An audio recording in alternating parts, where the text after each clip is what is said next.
Hello, everybody. Good morning, good afternoon, good evening. We're from wherever you're joining us today.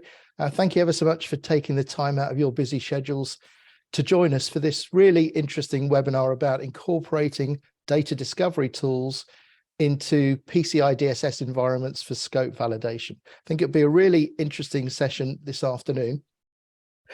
Just a couple of housekeeping points before we get going, and then I'll introduce our main speakers.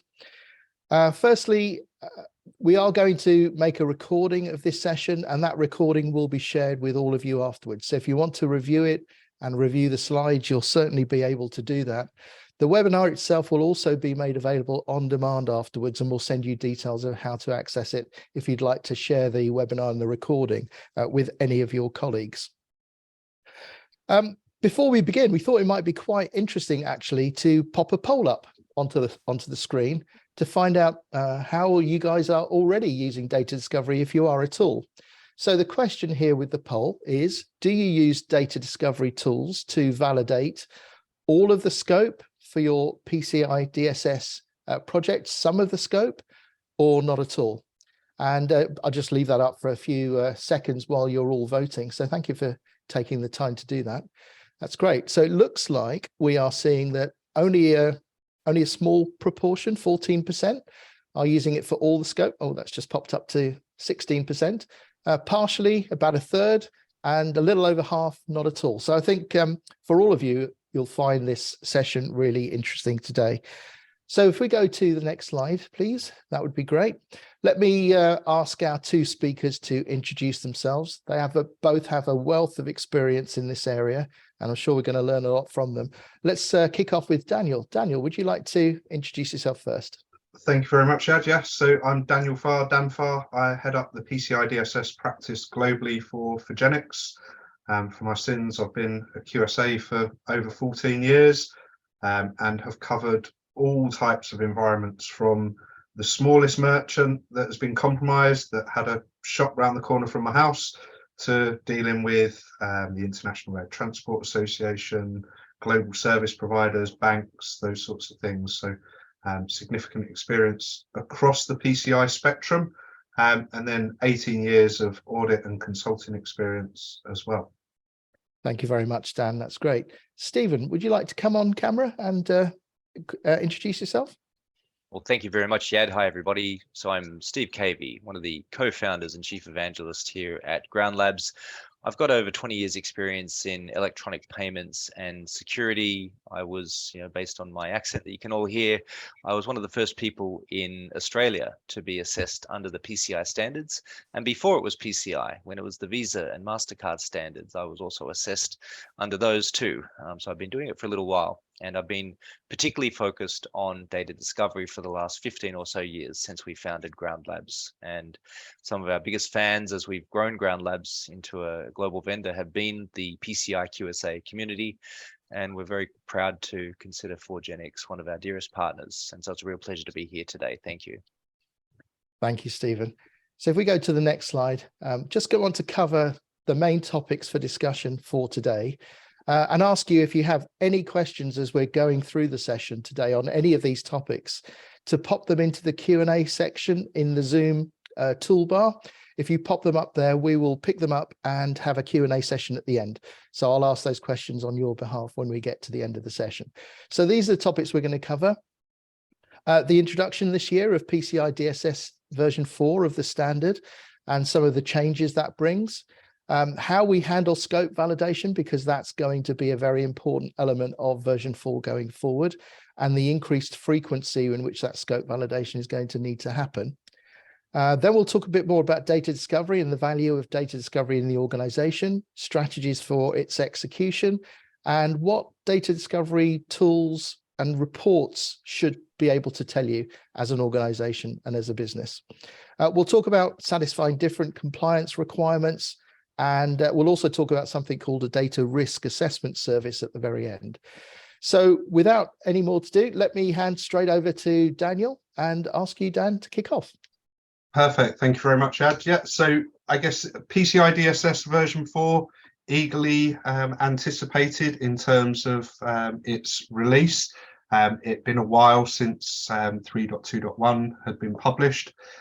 and that hit us early Q1 in 2022. And from a timeline perspective, you have until the 31st of March 2024, where you can validate against either PCI DSS version 3.2.1 or PCI DSS version 4. There is a differentiator in at the 31st of March 2024. There are PCI DSS requirements which are considered future dated, and they are not necessarily part of your assessment until the 31st of March 2025.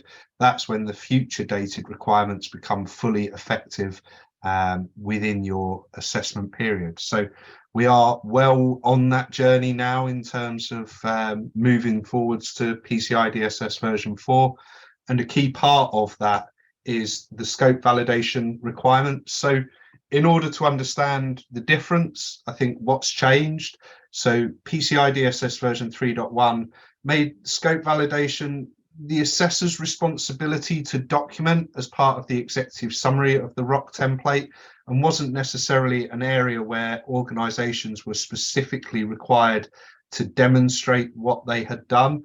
And based on a lot of feedback from the QSA community, and to make that a formal responsibility of the entity being assessed, version 4 creates new requirements for 12.5.2 for PCI DSS scope documentation, and making sure that there is a requirement within the DSS that entities will have to demonstrate their compliance against, which includes the bullet points we have identified. And then there's the DSV requirements, which increase the scope, increase the frequency of scope validation to every 3 months. And it mandates that there is a data discovery methodology. There are 2 parts to 12.5.2. If you are a merchant, your scope must be confirmed by the entity at least once every 12 months. If you are a service provider, then your scope validation activities must be completed every 6 months, so biannually. So that sets the scene in terms of the requirements and what version 4 has brought to us.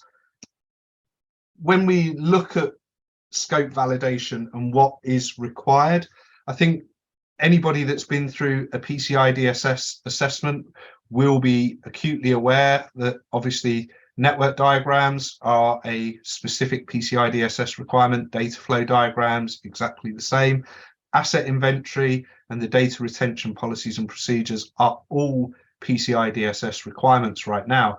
But what they don't do is at the moment is have anything which is cohesive in pulling together how you validate or making the teams that are responsible for maintaining those documents to talk to each other and challenge the status quo of what may be there. Network admins, no network diagrams, application owners, no data flow diagrams, systems, networks, database administrators know the asset inventory, and then data retention is often known by either the application teams or the database teams, and nobody's talking to each other during these processes to validate that what one knows is correct with the other.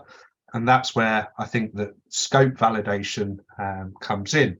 I think obviously these documents will help in and assist in choosing a strategy for data discovery, and it must be supported by a documented process with output evidence. And I think that's what, as a QSA, that's what we're going to be looking to see, that you've been through and you've got a process documented that you can demonstrate you followed, and that is supported by evidence to show that data discovery and scope validation has been completed. So I think, Stephen, you know, we talked a lot in preparing the webinar around data discovery strategies, and we came up with these 2 definitions. Do you want to talk through those a little bit? Absolutely. You know, thanks, Dan. And I think just to echo your comments there, and you know, we look back over the history of PCI. I think the PCI Council has always been a little bit reluctant to try and mandate the use of particular technologies. There's been instances over the years that those of you that have been doing PCI for a long time now might remember back in the early versions of the standards, they went so far to say you should use WAF, web application firewalls.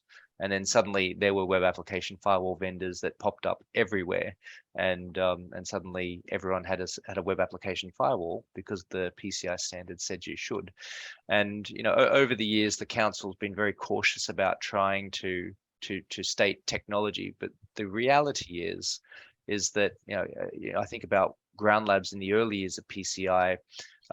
We sometimes encountered organizations that say, well, we don't think we need to do data discovery because the PCI standard doesn't specifically say we have to do data discovery, so we won't.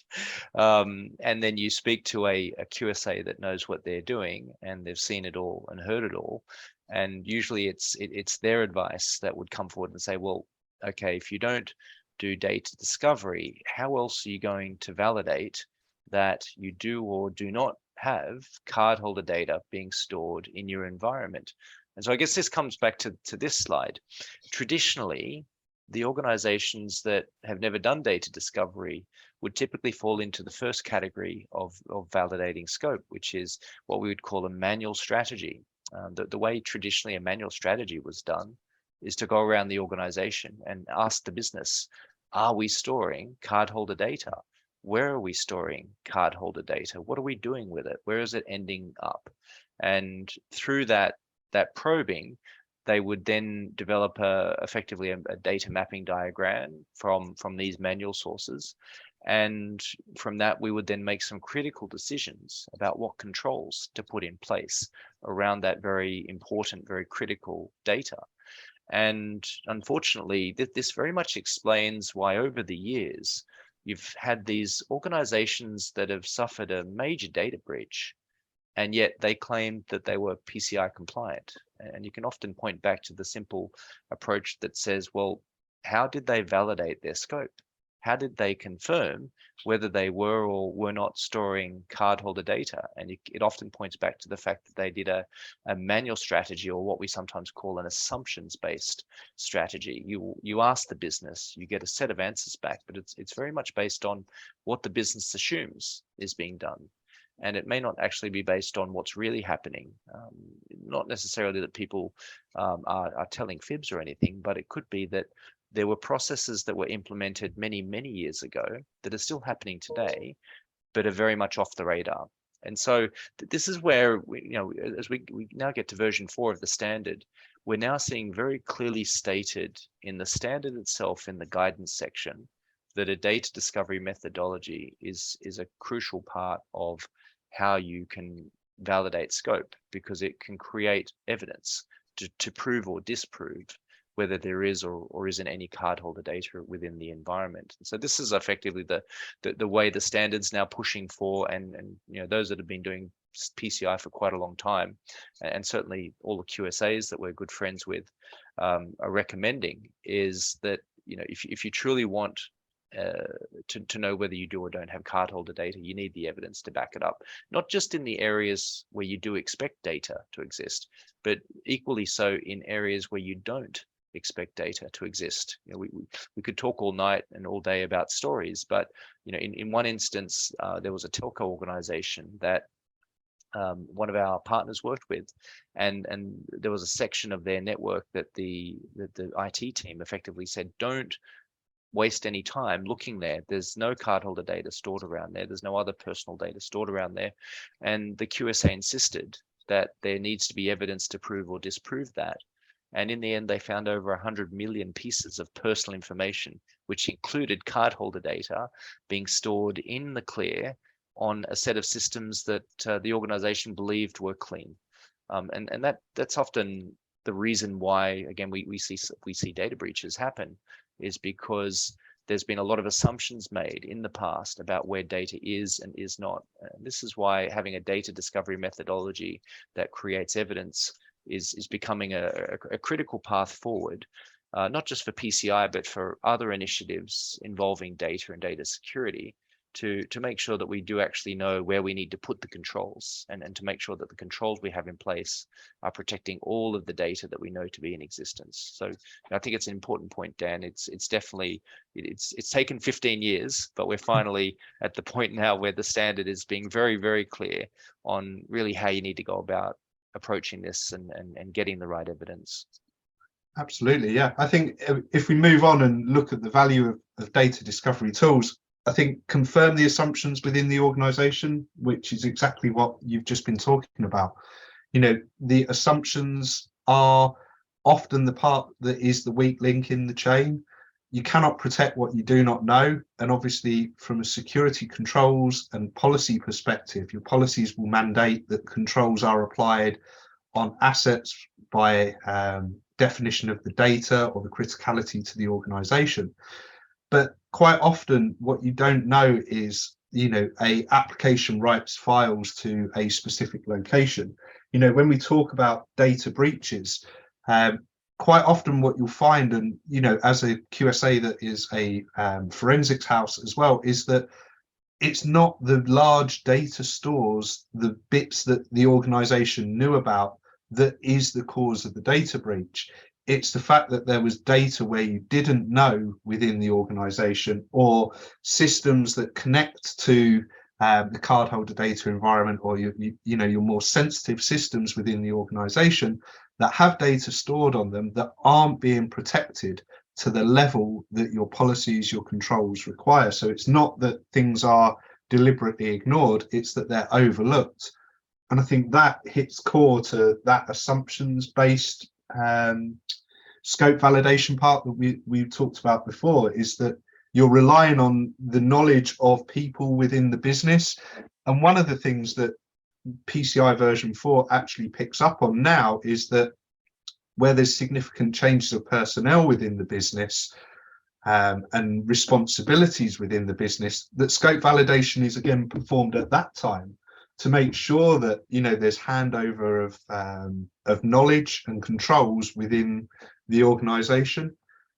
As we've said, in order to make sure that your policies and your procedures for security are being followed, you need to know that all data locations are covered.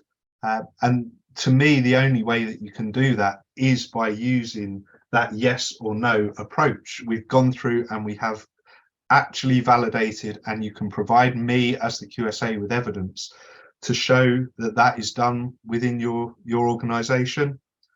And review what data is stored as part of business operations. Now, I mean, from my perspective, with my QSA hat on, you know, a lot of the time in a PCI assessment, you're talking to organizations about card data only. That's all your PCI assessment is concerned about. I say card data, account data, to use the correct terminology. What happens to personal information and other categories of data that may be subject to other validation is not covered by your PCI assessment at all. Whereas choosing the right data discovery tools can actually mean that you are wrapping things up in one swoop with one tool and looking at all the data that you hold. I think one of the things, and Stephen, from your perspective with the years of experience in PCI, the first rule that as a QSA I have always followed is, if you don't need it, don't store it. And I still see a lot of organizations storing data that they don't know why they're storing it, but they don't know if they can get rid of it or not as well, which, you know, there's a cost of control that the organization must consider, right? Absolutely, Dan. I think particularly outside of PCI, you know, I think PCI has trained us collectively as an industry that storing it is a very dangerous and frankly a very expensive proposition to do unless you absolutely have to. In the old days, you know, I think the argument was, well, what about chargebacks? What about if I need to refund this customer? You know, and we would have every excuse in the book that we would throw on the table as to why we needed to store the pan. And, you know, it's taken 15 years, but we are in a very different mindset now across, you know, most of the merchants out there. You know, by default, as a typical merchant now, you don't store the PAN. All the technology is given to you to help you not store the PAN. But certainly both of us work with organizations of a certain size and scale still that do need the PAN, or simply just have legacy processes so ingrained in their systems that it's very difficult to get the PAN out of their environment at this point in time. So they are still storing the PAN. Outside of PCI, absolutely organizations are over collecting data on a massive scale, collecting way too much information about their customer and related things that are making it challenging when they decide to finally start looking at other forms of legislation. I think in Europe, maybe not so bad, if I'm being fair, because GDPR now has been around for some years. And so organizations are now more familiar with the fact that storing personal information about an individual, there's something you need to worry about around that now. It's no longer blind collection of data, and it doesn't matter. It does matter. And I think your average business is starting to realize that, but then perhaps not completely aware of everything you need to have in place around that. But we can get to that a little later on. I think just overall, to back on your previous point, Dan, the assumption's been the killer. The reason why we have data breaches is because it's the data that they didn't know about that they were storing. I think the classic example that still even happens possibly today is, organizations, let's face it, software is not perfect. Sometimes investigations are needed. Your IT or your sysadmin people may be trying to trace a particular problem. And when you're tracing a problem, you'll often enable a more verbose form of logging within your applications to spit out everything that's happening with the application. And that can include the data that is passing through the application at that moment. So you can see what the input was, how it was processed, and then what the output was. And unfortunately, sometimes that deeper level of logging, or that debug logging, is forgotten about, and it stays turned on. And then it's not for either months or a year later, often when the next assessment comes on site, that's discovered. And so you can have these scenarios where, whilst you may have the investment in the right software, the right controls, and even the right levels of encryption, changes through the year can result in those controls not being fully effective and having a little bit of leakage, or a lot of leakage in some cases. We also worked with another organization in the past, a very well-known brand, that rolled out a POS solution, and the vendor that they purchased the solution from stated that the solution was compliant in how it was handling data. And it was only because they were a customer of ours, making sure that everything was correct, that they decided to deploy data discovery across these registers that were out in their stores, and not just look at what was on the disk of the system, but also look at what was in memory, and just make sure that applications weren't handling clear text PAN data from the POS solution in memory. It shouldn't be there. And unfortunately, we proved that it was in memory, and there were things happening that shouldn't be happening. And it was obviously a complete shock to the vendor that this had been discovered. And so the vendor went ahead and put out a patch sometime later on the back of this customer's evidence. So again, let's not assume anything, and just because someone tells you something is the way it is, there needs to be some sort of evidence to validate that. And that's what now QSAs are going to be expecting as well, not just yourselves. So we're in a better place now. We are getting a lot better at it. And I think a lot of organizations are starting to use a lot more technology to help them along the way, rather than relying on manual practices, because at the end of the day, resources are scarce. It is hard to get good IT and frankly good security people in the market now. And so the more automation and the more technology we have to systematize how we get through these assessments, and also make sure that these things are happening systematically and automatically throughout the year, without relying on people to manually do it and manually check it, is becoming essential now, I think, if you want to get through a modern PCI assessment. Yeah, absolutely. And obviously having the tools integrated with your other security tools to give you that single pane of glass to kick off event security event responses, incident responses within the organization. One of the key parts of PCI DSS version 4 is it talks about when and if clear text PAN is discovered outside of a permitted storage location, clear text or encrypted PAN is discovered outside of an approved storage location, that you have documented processes to follow in order to make sure that those identifications are acted upon, followed up, and remediated. So I guess when we talk through the challenges of data discovery, I'm sure, Stephen, some of these probably boil your blood, because these things are quite often the excuses, should we say, that you hear as a QSA.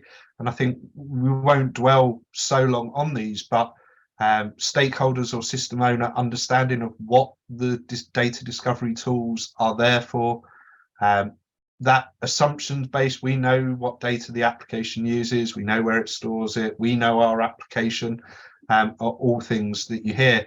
I mean, to pick up on your point where you talked about login within an organization, I went to one of my clients and they'd implemented a new IVR system, and I was looking at the log files, and it clearly stated in the config that audit logs were in debug mode. And obviously that raised my concerns during the assessment, and we went in, we looked at the logs, and I just knew something wasn't right. Because it was an IVR system, what it was doing was recording each individual keystroke. But if you gripped on the logs within that and you looked at the identifier for a call, and then you looked at the inputs during that call, you could easily identify when the customer started inputting their PAN. So whilst it was one digit at a time, it was still, the full PAN, and that would be easy to recreate within as part of a breach. And obviously then an area where you are not considering the controls that you require within your environment, there's no retention set, all those things that would cause the issue. As we talked about before, another agent on production systems, and I know within a lot of clients, every time that there's a outage or an issue with systems, the security team have to prove it's not the audit login agent, it's not the FIM agent, and they'll be reluctant to say it's not the agent of anything else that's implemented, the memory and the processors required, and then the resources required to action report findings. These are all the things that we hear about as challenges and blockers by the organization when they don't really understand the value of data discovery. Now, if we come back to the data discovery strategies in a bit more detail, I think it's fair to say, Stephen, no one size fits all organizations, but having a good thought process can enable you to follow through the environment and make good decisions as to where to deploy technologies to validate your scope. Does that sit right with you? It does, Dan, and I can't help myself, but I just want to touch on one little point you mentioned previously that's worth calling out, because it's a bit of an elephant in the room. You're right, you get very precious system owners that will put barriers in the way to make it very difficult to want to do data discovery on their systems. And I think the elephant in the room that I want to call out is the fact that DLP, data loss prevention, has not done us any favors in that mission. Again, those of you that have been around for long enough and maybe were doing those the idealistic DLP deployments 10 years ago, where it was the silver bullet. It was perceived as the silver bullet. Let's install it. Let's turn it on. Let's go into blocker mode. It's going to stop data from being exfiltrated from the organization. It's going to tell us where all the data is, and it's just going to make the world a better place from a security standpoint. And 3 minutes later, after turning on blocker mode, you quickly turn it off because suddenly everyone couldn't work, and data wasn't able to move anywhere within the organization. And furthermore, it was installing multiple agents. It was consuming way too much memory and was using a ton of resources on mission critical production servers, as well as users' laptops who were then complaining that their laptop was slower. So yeah, I think that's the place that we've come from, which is where then, in today's era, we go forth and say, well, we would like to, maybe put some software around, which could be an agent, it could be agentless. There's a few ways to do it. But we would like to do a data discovery process, and they put the blockers up and say, well, no, we've been through that before, and we've been burned by that before. And so we would prefer not to, if we can find an alternative way to not do that. And so, in the modern world, a data discovery solution that approaches this correctly won't introduce those problems. It will take into consideration that it's running on a live production system, and it will respect the fact that there's a user on the host that needs to stay productive and continue doing their work. And so the data discovery process needs to run effectively in the background and not create that interruption. And so when we apply that then to where we should be running the data discovery, again, I think to touch on some of our earlier points, Dan, the key thing is to not make assumptions about where that data is, because if you do, then chances are you'll obviously go straight for your biggest file server. You might go for some of your main databases, and then everything else pretty much gets ignored. And again, the biggest surprises are in the areas of the business that you're least expecting it.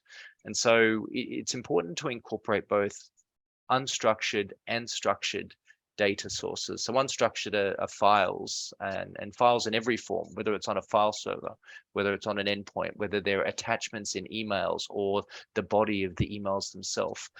Many of you are using platforms like SharePoint and other portals to host files.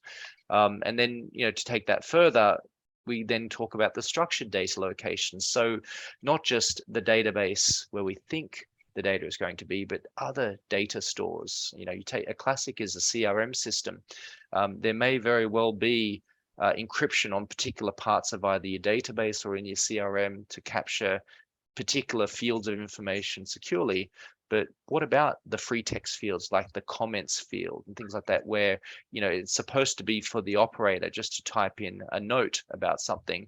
And that's often where we find the big surprises. We'll find a full credit card number, a driver's license number, and other interesting things. Again, we're not expecting it. It shouldn't be there, but it is. And unless we have a methodology to go look for that, we will never find it. And it will just be a risk that sits there undiscovered until either someone in the future proactively comes in, or unfortunately the worst case scenario happens. And then I think the other side of it is not just looking in production systems. The classic faux pas of a system administrator was to take your production database and then go restore it in your test or pre-prod environment because they need real data to work with.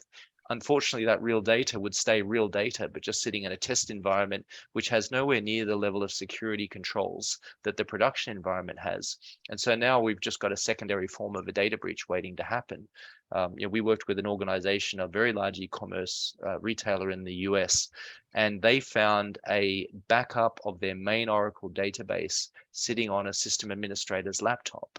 And again, that system administrator wasn't stealing data, but they had just simply forgotten that this very, very large backup that contained over 1 billion records of transactions, customer data, and everything else was being taken around in the back of taxis, on the subway, and goodness knows wherever else. And that was never known until they did a proper data discovery process to find that. And it was only through that proactive approach that they were able to then say, right, we need to fix that. We need to fix that quickly, and then have a very serious conversation with the individual, but at least we can proactively identify it before the worst happens. So again, it just comes back to a simple concept. Every organization is different. You all have different platforms, different data. Some of it's in the cloud, some of it's on premise. But the key thing is nothing is out of scope until you can prove that it's out of scope by showing evidence that you did take a look. You looked at every byte of data, and that includes the endpoints. I think the endpoint is probably one of the most overlooked areas of an organization, because we assume that, well, because we automatically map our users' data back to a server, that there will not be anything on those endpoints. And those of you that have had your laptop battery die when you're halfway through a document, and so you go find the power, plug it back in, bring the laptop back up, and then the document recovers itself and says, right, this is where you left off. And you go, wow, that's amazing, good technology. Well, the way that actually happened was a temporary copy of the data you're working on is actually being stored on the device. And so for organizations or individuals that work with HR data, or they work in the finance team and they are processing refunds, this is how artifacts of data, or dark data as we sometimes call it, can end up on those endpoints. And if you're not looking for it, you'll never find it. We could talk all day about this, but just at a high level, don't assume anything.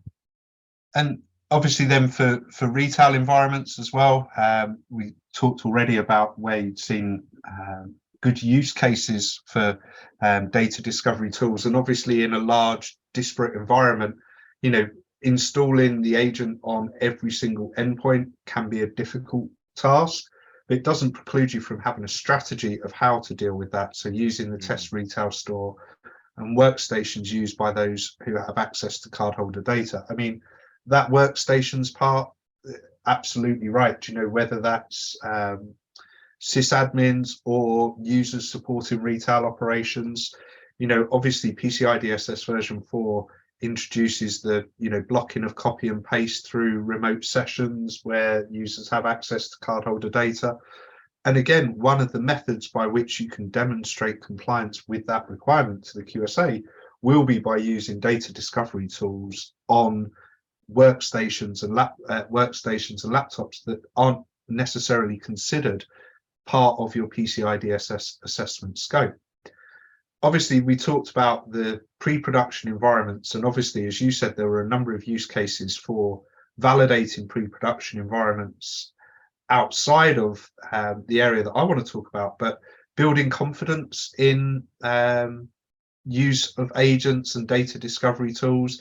If you introduce that into pre-production environments, it's a good way to build confidence in how that system works and how tooling works within the organization, and build confidence, get the agent into standard builds so that it can actually move through the environments of an organization while still providing and adding value. Because if you really do need to manually validate your PCI DSS scope for the production environment, if you've used those tools in the pre-production environment, you've identified all locations where log files may be that include all types of data, then you can go and easily validate that as part of your production system's scope validation as well.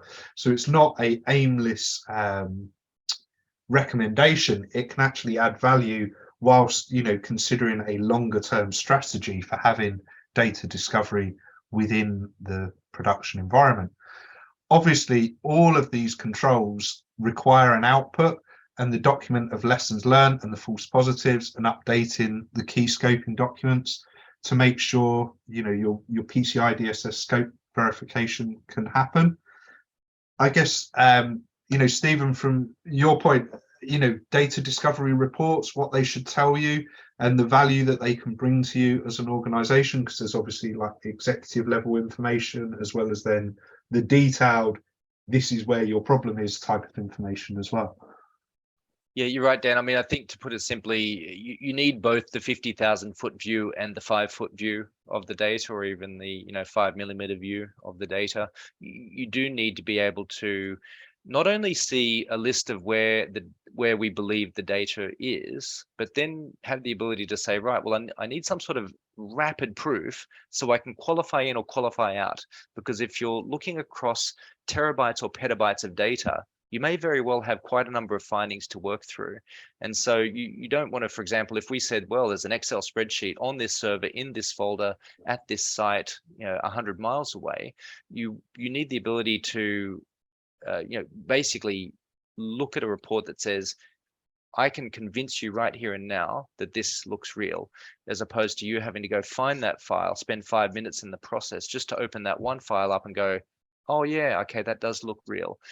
So there is a there is a lot of importance in the ability to show the right level of detail quickly, but quickly go up to that high level view and then break it down by business unit or department or site, just depending on how you want to see your organization. We've obviously worked with all different industries. We work with retailers that want to see all of their stores grouped in one group, and they want to separate out their business operations from their call center, from their back office, and so on. So these are all very important things to be able to break out and basically be able to roll it up to the person who oversees the PCI program through to then say that the C-suite, the CISO wants to know what's going on, and then the CISO needs to be able to report to the board saying, right, well, here's where we are on our journey, and here's where our risk now is, and here are where our risks still exist, and being able to quantify that. So I think, having the right level of detail is really important.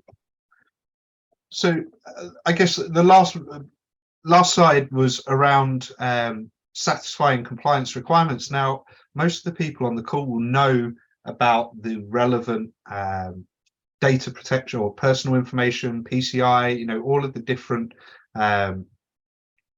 compliance requirements that their business may have. I actually think the point that I can add here that adds value to everybody on the call is understanding how much your data is worth.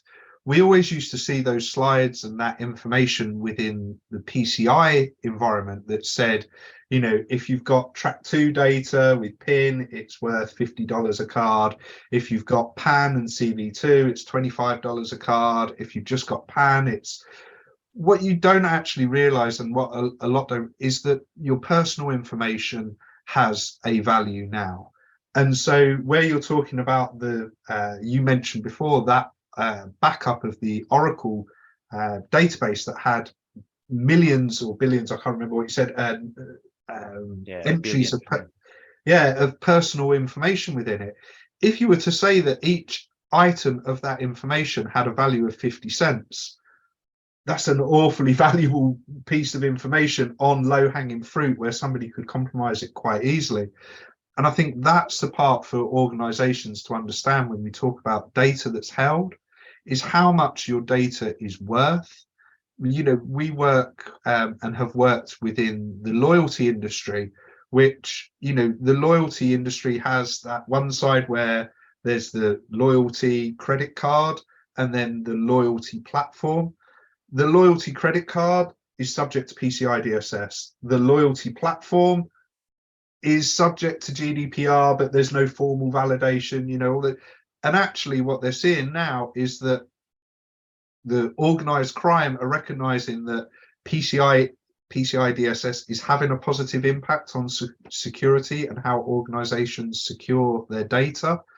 But actually these programs, if you steal points and you buy iTunes vouchers, Amazon vouchers, all these things that, have a monetary value, but these are now the low-hanging fruits, and there's all that personal data there, which, if you're not looking for the personal data as well, you are seriously sort of missing out, which I think leads on nicely to talking about the data risk assessment service as well. Absolutely, Dan. I mean, I think to sum it up quite simply, if you get, this is something I've heard from other people, if you get security right, then compliance sorts itself out. And I think all too long, particularly those that have been entrenched in PCI for many years, there was just way too much focus on the PAN and the associated elements of the card number. And, we'd ask the question, well, what about the other pieces of information you're collecting from your customer? And they're saying, well, that's not what we're focused on, because all we care about is meeting PCI. But in actual fact, if you're already doing PCI and you understand it inside out, the ability just to increase the scope of those efforts to cover other forms of personal and sensitive information will put you in a much stronger position to be able to deal with the large amounts of regulation that are coming out there. Now there's over 130 countries today that have modern privacy legislation concerned with protecting the data of individuals.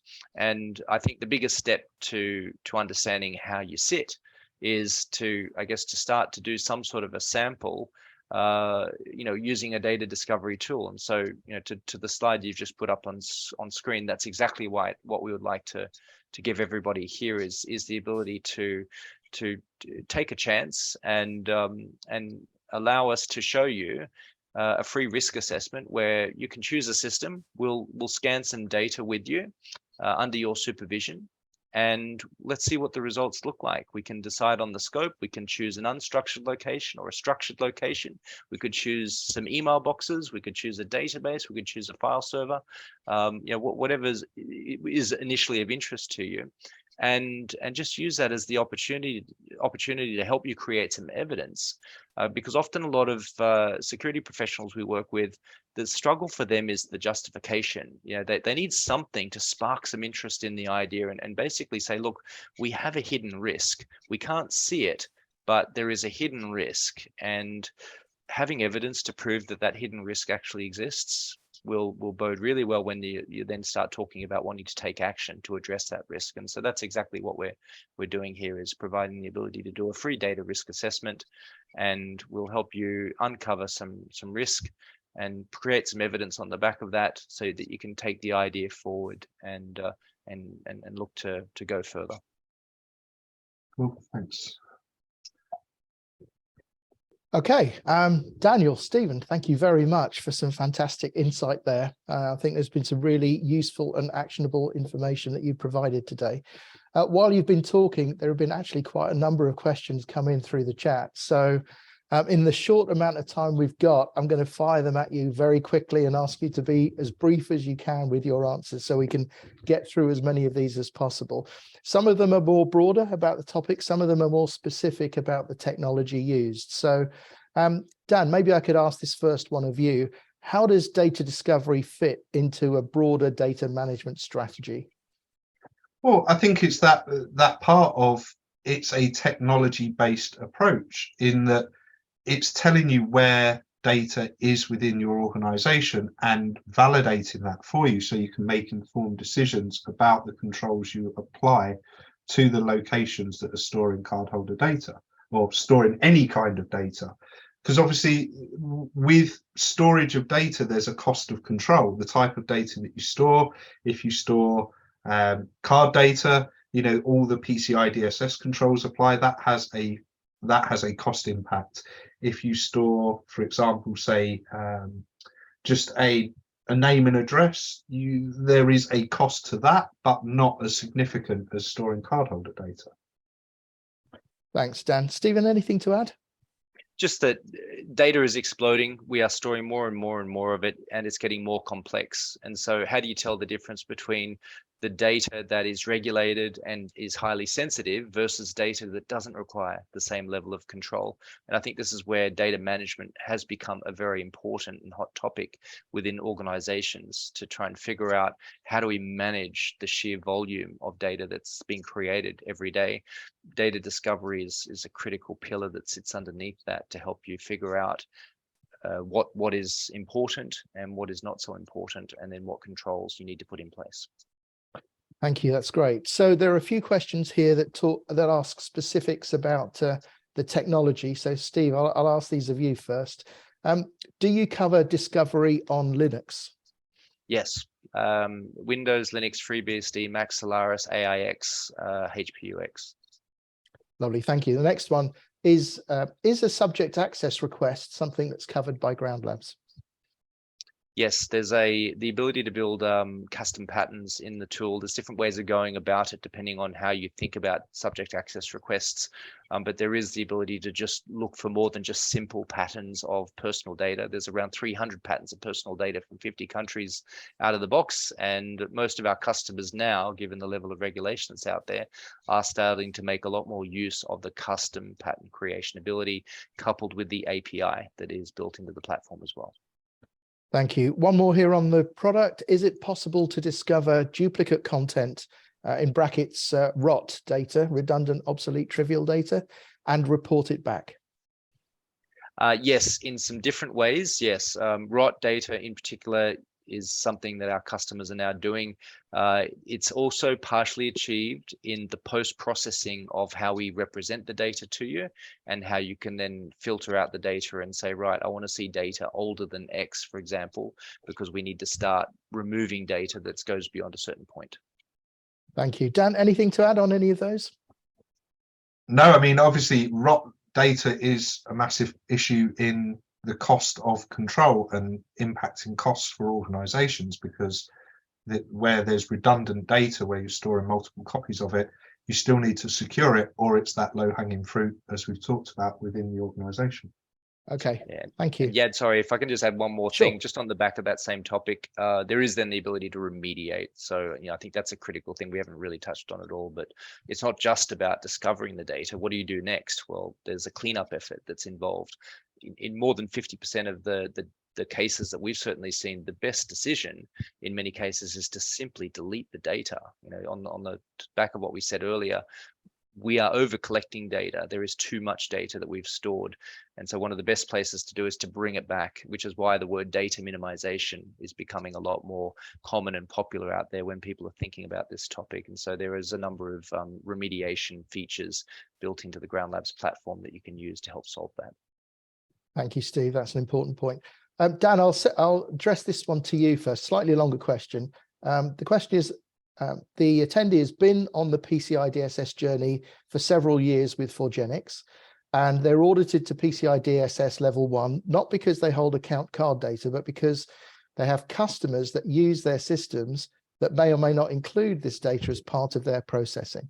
So they don't know necessarily what type of data that their customers are using, as they're the controllers of their data, and they can't access it as it's encrypted in transit and at rest, and persisted for the least amount of time possible. So the question is, how would I approach version 4? What are some of the key differences between 4 and 3.2 in that context? I'm trying to figure out the customer without giving the name away, but I think I probably know. But I think it's that part that you've mentioned, that we don't know the data that we have, but in all of the areas where there is the ability for us to store data, that data is encrypted at rest, and going through and showing that you validated those assumptions as part of your PCI DSS scope validation, and working with the development teams that work on the application to give you a view of, okay, these are the areas where data blobs are going to be dropped within our temporary storage, and going through and validating that all of the controls are implemented at that point.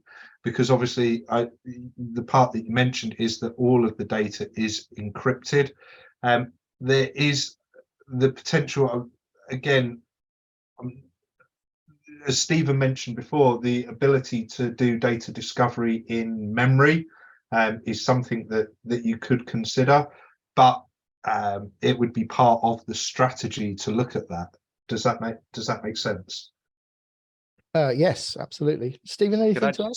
Yes, can I add really simply, just that I'd recommend as well, the PCI Council has a summary of changes document out there from 3.2.1 up to 3.4, sorry, up to 4. So if you just Google PCI SSC 3.2.1 to PCI 4, you'll find that doc. And the other thing worth grabbing is one of these PCI version 4 quick reference guides, which is also a downloadable resource from the PCI Council's website that just summarizes at a really high level the version 4 of the DSS. Thank you, Steve. A couple of more quick questions about the product. Let me fire them at you very quickly. Does GroundLabs have support for enterprise search capabilities? It depends on how broad and wide you want to define that, but we do have customers that use us as part of enterprise search, but perhaps not from a desktop results standpoint. We definitely have customers that once they've discovered everything that they want to discover with us, they then query our API to then get subsets of that data out in different forms and views. And then on top of that, there is also a whole ODBC specialized reporting thing, but that is not enterprise search, just for clarity. Okay, thank you. You did list earlier on the platforms that you supported search across, but there is a question that asks, is there any limitation regarding the number of data sources available to discover? I think it's like file formats as well. We support a large number of file formats, but there are unlimited file formats.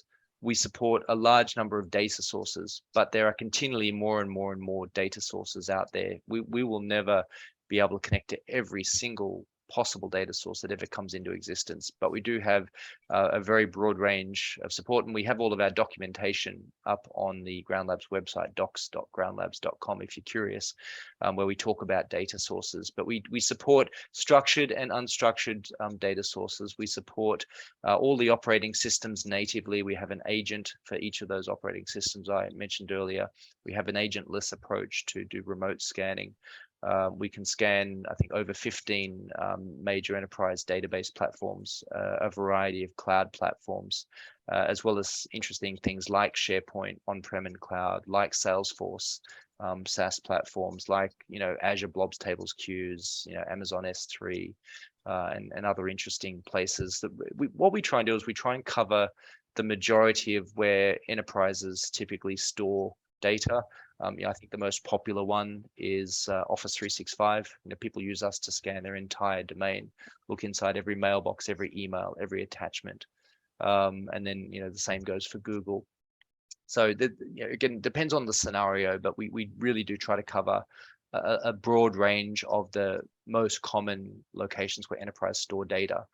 And then we do try and work with customers to find workarounds if there are unique platforms or interesting platforms that aren't supported by default. Great, thank you. I think you've answered this next one in your previous answer, which is an agent needed to do discovery, or question mark? I take that to mean, or can it be done agentless? And I think you said it could. Yeah. Three methods: agent, agentless, and remote. But at the end of the day, people don't like to use the word agent because it is a dirty word. But at the end of the day, it's a piece of software that needs to connect to a data source to read the data. Whether you want to call it an agent or not, and whether you put it on the system where the data is or not, is entirely your choice. There are many different ways to figure out how to come up with a data discovery deployment that works for your organization. Thank you. Okay, we're almost out of time, but there are a couple more questions. So let's see if I get really quick answers from you both. How is licensing done for the technology? Who'd like to pick that up? Very quickly, data volume. So you can deploy it as far and wide as you like on as many endpoints, as many servers, as many cloud deployments as you like, and then you can choose what data you do and don't want to scan. It's a very simple and straightforward licensing model. Great, thank you. There's a question here that asks, how would you suggest keeping sensitive authentication data, SAD data, secure in memory, given that authorization handling software should deliberately zero that memory holding that secure authentication data after authorization is complete? Is that sufficient? Let's let the QSA answer that one, because my voice has been used a bit too much. Yeah, absolutely. So yes, zeroing it after the authorization has been completed. Obviously, receiving the data encrypted, so encryption of data in encryption of the data message as well as the transmission, so that you receive it encrypted.